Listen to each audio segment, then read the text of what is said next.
What's up, guys? We're the Sports Addicts podcast, and we're back to another video. Today, we're going to be talking about the NFC North. So, Saiprit, take it away. So for the Green Bay Packers starting off, I have them 9-7, and 4-2 in the division, and getting the 4th seed in the playoffs. And then I have the Minnesota Vikings 9-7 as well, but they're 3-3 in the division and just missing out on the playoffs at the 8th seed. And then next I have the Lions at 8-8. Same thing, 3-3 in the division, and then I have them also obviously missing the playoffs. And then I have the Chicago Bears at 6-10 and 2-4 in the division, and getting one of the top picks in the draft. So for the Green Bay Packers, obviously they had like a great season last year, but it was a little overrated. Not a little, it was overrated. Yeah, one of the worst 13-3 teams you'll ever see. Yeah, they're one of the worst 13-3 teams ever, but I feel like Aaron Rodgers had a really down season compared to what he usually has. So if Aaron Rodgers can just play consistently and he plays like what he does regularly in most seasons, and everyone else just stays the same or maybe regresses a little bit, like maybe Aaron Jones goes down from 15 touchdowns or something last year. So, yeah, I feel like the Packers are going to regress this year, but I feel like they're still going to get the division at 9-7. I don't want to interrupt you, but listen to this. Yeah. This came from a Packers website. The Packers outscored opponents by 63 points in 2019, a decent enough number, but not one that suggests that they would win 13 games. The Packers' Pythagorean record was 9.7 to 6.3. They're supposed to be a 9-7 team or a 6-10 team. Yeah, they're not really that good. And what did they do? They drafted a QB and a running back. Yeah, they're not. Their draft was pretty horrible. Yeah, everyone agrees with that, but I feel like they're looking towards the future the year after Aaron Rodgers. I feel like it's a high chance that he gets traded. But I feel like this year Aaron Rodgers is going to come out to prove something, and he's going to play MVP form. But they're still end up around nine wins and stuff like that. Okay, so now move on to Minnesota. So Minnesota, I have them also 9-7, like I said before, and they lost a lot of key pieces on defense. Like Xavier Rhodes, although he was like a negative last year, he's still like a consistent piece. Like they lost all 3 of their cornerbacks, like main cornerbacks, right? So they lost to Mike Hughes. They lost they have Mike Hughes left. They lost Mackenzie Alexander. They lost Trey Waynes to the Bengals. They lost obviously Xavier Rhodes, and now they have to like pretty much patch up the whole secondary. And then on the defensive line, they lost to Linval Joseph, who's like a mainstay on their defense for a while. And then they lost Everson Griffin. So they have a lot of patches to fill up. And they also obviously on the offensive side, they lost Stephon Diggs, one of the best receivers in the NFL. So I feel like it's a huge role for like Justin Jefferson and Jeff Gladney to who they drafted in the first round to fill up. And I feel like they haven't patched up the holes.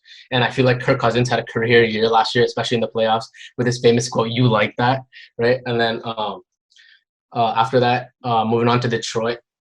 Detroit, I have them at 8-8. I feel like this year is going to be like maybe the final year for Matt Patricia to prove himself. And I feel like 8-8 is a good record for them because they have the talent around the team to like prove like their average team at best. Last year they were good with Matthew Stafford before he went down. They had to replace him with like David Blau, who's pretty much useless, right? So he's a quarterback even Joel can replace. And then I have them at 3-3 in division. I have them like splitting with pretty much every team. And Detroit, they've added some good players, even though they lost Darius Slay. They added obviously Jeff Okudah, the 3rd pick of the draft. They added Desmond Trufant to go across from him. They pretty much took half the Patriots team with taking Jamie Collins and Danny Shelton.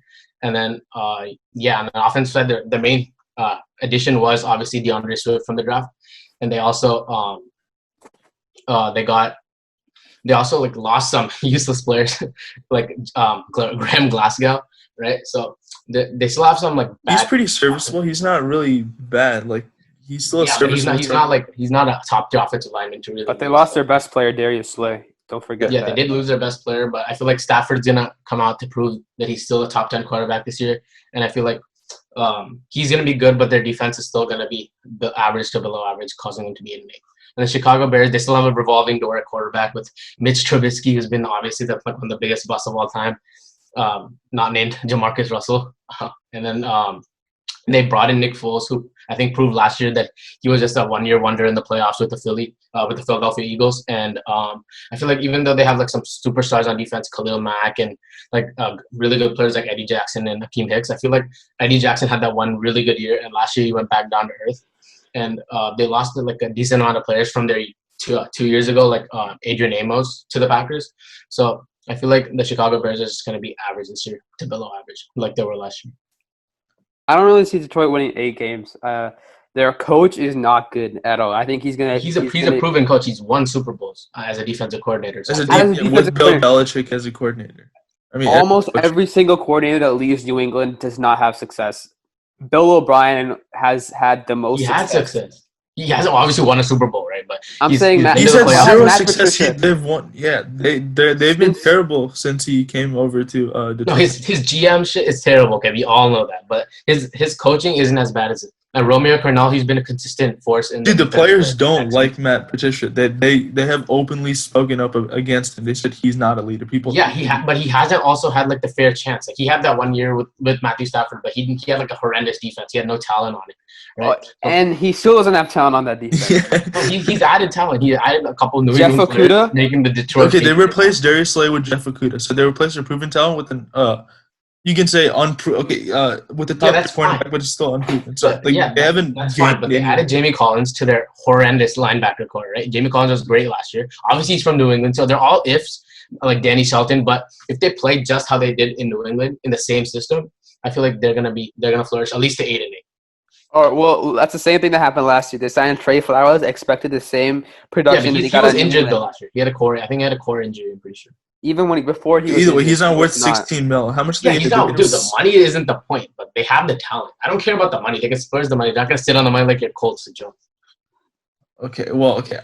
We can argue about that later, but I also have to argue with your Aaron Rodgers. There's no way he's returning to MVP form. No way. He's been. No, but I'm pretty sure he's gonna have a better year than he did last year. Last year he struggled. He just was a check down Rodgers, throwing the ball away. Yeah, and exactly. He played worse than they signed Devin Funchess, right? No, yeah, Julio Jones type of. Yeah, but I'll take Devin Funchess is better than whoever Equinemius St. Brown and Marquez Valdez-Scantling. I'll take Devin. No, they're not. Devin Funchess is pathetic, bro. He hasn't. He missed 15 games last year, and then last year. That's because he was with your Colts. Like, it couldn't even handle. How does that have anything to do with this? Either way, all right. The last good season he had was in 2017. That's like the Cam debate thing. Yeah, but he had a good season with Cam Newton at quarterback. Okay? Imagine what you can do with Aaron Rodgers, most talented QB of all time. Think about it. Besides Mahomes, maybe. No, I think listen to this. The reason why the Packers, Aaron Rodgers will never be good again is because of the system. Look at the system; it's a run-first system. Look at who the Packers drafted. Yeah, but it's drafted running backs. Listen, they drafted running backs. They drafted blocking tight ends. They did not draft wide receivers in the most talented wide receiver class of all time. That just tells you the path that Matt LaFleur is trying to go on. He's trying to build. They're having success doing it. Right? That's the whole point. It's not like makes you think he's going to be better than he was last year. They made absolutely zero improvements. If anything, they just had to give him the ball less and less. No, he's just going to play better as a person. And Devontae Adams might not miss the 2 games, like the 4 games he missed last year with the turf toe. But their system is a run-first system. That's what they're trying to go for. They're trying to replicate Kyle Shanahan's offense almost exactly. They're trying to go for a run-first offense and slide up the play action, but that's not the system that Aaron Rodgers played in when he was in his MVP seasons. In his MVP seasons, he was literally carrying the team. They passed the ball as often as the Chiefs do today. So I just don't see. Exactly. He made like the receivers on that team, like Jordy Nelson and Randall Cobb. He made them. They were good. They were good on the Packers. Okay, sure, yeah, he had a part, but they were still good on the Packers. It's not like they were terrible. It's not like they were like a high school practice squad and then they suddenly became all. Yeah, exactly. That's what he had last year. So this year, even though they haven't improved with like obviously draft picks who are obviously also like unproven, but Devin Funchess is more proven than like some of the draft picks. Obviously, Devin Funchess is not proven, bro. He's had 1 good season. All right, cool. Everyone has a fluke. That's more than the rookies have had. So. Derek Carr had a great 12-4 season. That doesn't mean he's a franchise QB. That's just a fluke season. I think. Go ahead. Yeah, that's one thing about Aaron Rodgers playing better than he did last season. But the other thing is their defense. Their defense, they did not make any improvements. They lost Blake Martinez, who's an average at best, or maybe a little bit average. He was their best linebacker. He was their best linebacker. He's like Tahir Whitehead, okay? He goes around, he misses the first tackle, and he goes back and gets the second one. He wasn't that bad last season. He just struggled against the 49ers. He's always been a good tackler, though. He's like been second in the league, third in the league in tackling. He's not like he's a terrible tackler, but if you think about it, Aaron Rodgers is 36, going to be 37. I think if you look at the quarterbacks and when they hit their peak, right, or when they start to regress, the two anomalies are Drew Brees and Tom Brady. But outside of them, most quarterbacks, if you look at Peyton Manning, I'm not sure exactly when he retired. I think he retired when he was about 38, 39, and around, I think 37, 30, when he was 37 was his last season. Most quarterbacks hit their ceiling at around 35, 36. I can't see a resurgence, especially in their system at this stage of his career. I don't see it happening. Yeah, I think the What do you guys Vikings have are for going the to win the Vikings? division. The Packers are not. The Packers have a chance of not making the playoffs. Actually, I think the Minnesota Vikings win the division. They don't. I have them at 11 wins. Don't you think they lost more pieces than Green Bay? At least Green Bay did the same. Minnesota No, they got worse. Green Bay got worse. Okay, well, how? They Who did lost lose? the right tackle, Brian Beluga. Okay, yeah, about Minnesota who lost like 5 of their defenders, starting defenders. who like were the key starters? Were there like they still have Anthony Harrison? Everson Griffin, I'm pretty sure, is a quality starter. He's not that good anymore. They're throwing out still have rookies out there at They this have, point. they have Mike the Hughes is second pretty best much linebacker in the everything NFL. They have the best safety duo in the NFL. Everson Griffin's not even on a team right now. All right, that just shows you his demand. Yeah, that's because he's asking for a contract. It's like Jadeveon Clowney. He's asking for like an outrageous contract at $10 million. He's waiting for Clowney to sign. I think no, but Daniil Hunter is by far their best pass rusher. Yeah, They still he have is Eric better. Hendricks. They still have Eric Hendricks. They Eric still Hendricks have had a career year. I'm pretty sure he hasn't been that good. He's always been young. good. He just had a better season than he had an elite season. He had an elite season last year, but he's always been They still have Anthony Harris. Best They still safety have duo in the NFL. Yeah, so I mean, I just think Justin Jefferson will fill in for Italy. He's not going to be asked to be the number one receiver. They still have Adam Thielen, but I think they just have. Adam's getting old though. I think he's like what 29, 30. I think That's not old for a wide receiver. Come on. Yeah, Dalvin That Cook, is if he pretty old. plays or not, He's not because Julio Jones to maintain his thing. He's still good though, bro. He still had solid season. Yeah, he's good. Their offensive line still question marks. Dalvin Cook is still technically holding out. They drafted Ezra Cleveland. He was a good prospect coming out of college. Boise State, I think. Yeah, but he's still a rookie. He's unproven, just like all other rookies. They've thrown out rookies out there. That's a terrible argument. Yeah, every rookie is unproven. Then okay, fine. Chase Young is unproven. Then that's a terrible argument. Unproven. There's someone. Yeah, but this is Ezra Cleveland. This isn't Chase Young. He was still a good prospect. He was one of the best in a solid prospect. Yeah, as a guard, he's a solid prospect. He's not some like generational prospect like Quentin Nelson or Zach Martin. He's definitely better than whatever tackle that the Vikings had. The Vikings' offensive line last year was horrendous. Exactly, and Ezra Cleveland ain't fixing that. That's all I know. I think it's gonna make it better. The Vikings are not true holding contenders. out isn't gonna help. The Vikings aren't contenders, and neither are the Packers. But I think the Vikings win this division. Okay, what do you guys have for the Bears? The Bears are terrible, bro. Their offense is like they're paying more money to Trey Burton than Colts than themselves. They're paying like $15 million to their entire tight end core. They gave Jimmy Graham. They're grabbing all the Green Bay players. Jimmy Graham.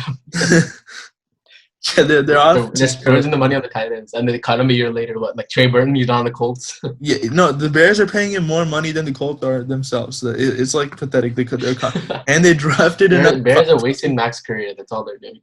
Yeah, they drafted another tight end, right? Cole Kmet. He was the best tight end in the class. Oh yeah. They wasted 50 tight ends. What are you gonna do with all of them?